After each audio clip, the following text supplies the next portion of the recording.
На потегот од Охридскиот аеродром Свети Апостол Павле, па се до Свети Наум, има над 19.000 дивоградби, дел од нив на исклучително атрактивни локации. Ова е листата на дивоградби каде заклучно со месец март 2019 се впишани вкупно 19.974 дивоградби, за кои се поднесени барања за легализација. Во документот стои за каков вид објект се работи, но најголем број од барањата се однесуваат за атрактивни локации на Охридското езеро, вели Андријана Башовска од граѓанската иницијатива Глас за спас на Охрид. Но доколку се анализира листата, воочливи се барања каде во табелата за постапување со бесправно изградени објекти нема податоци што конкретно треба да се легализира. Графите се празни, додава Башовска.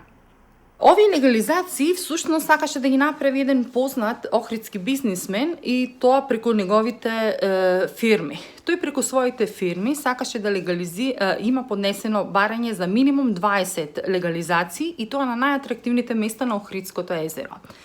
Тој се обидува да легализира дивоградби на земјиште кој е во процес на денационализација во градиште, како и базен и други пропратни објекти кои се водат на државно земјиште во парк и во Горица. Постојат легализации за кои во период од 15 години се правеле обиди да се легализираат, подметнувајќи ги наследниците на градскиот совет, но истите биле повлекувани бидејќи земјиштето на кој узурпаторите сакале да легализираат е во процес на денационализација. Тоа се случуваше во 2004, 2014 и 2019 година, вели Башовска, која многу смело и отворено зборува кој стои за таквите барања и за кои локации станува збор. Некој се обидува да добие легализација, при тоа да наведе каков објект, што конкретно сака да легализира со таа легализација. Целта на ваквите, така да ги наречеме легализатори, им е да добијат документ каде што ќе имаат легализација, а потоа кога ќе се донесе деталниот урбанистички план на Охрид, само да се вметне објектот што тие го посакуваат. И сметам дека овој чин е криминален. Бетонски чудовишта не му се потребни на Охрид. Тие не само што ја деградираат убавата природа и целокупниот амбиент, од нив имаат корист само урбаната мафија.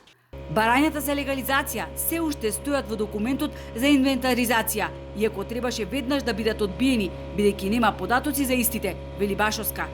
Наместо тоа, Георгиевски уште во време кога беше ВД градоначалник на крајот на 2018 и почеток на 2019 побара преиспитување на целиот случај, но ништо од тоа. Од тогаш изминаа 2 години, а епилог нема. Децидна е Башовска, која за ова ги информира сите надлежни институции и политички мокници. Таа апелира да се води сметка што се легализира во Охридскиот регион. Во правна држава не sme да се носи ваков закон за утврдување на правен статус на бесправно изградени објекти, бидејќи истиот се коси и со серија други закони. Имам впечаток, додава Башовска, дека државата нема сила да се бори против многобројните дивоградби.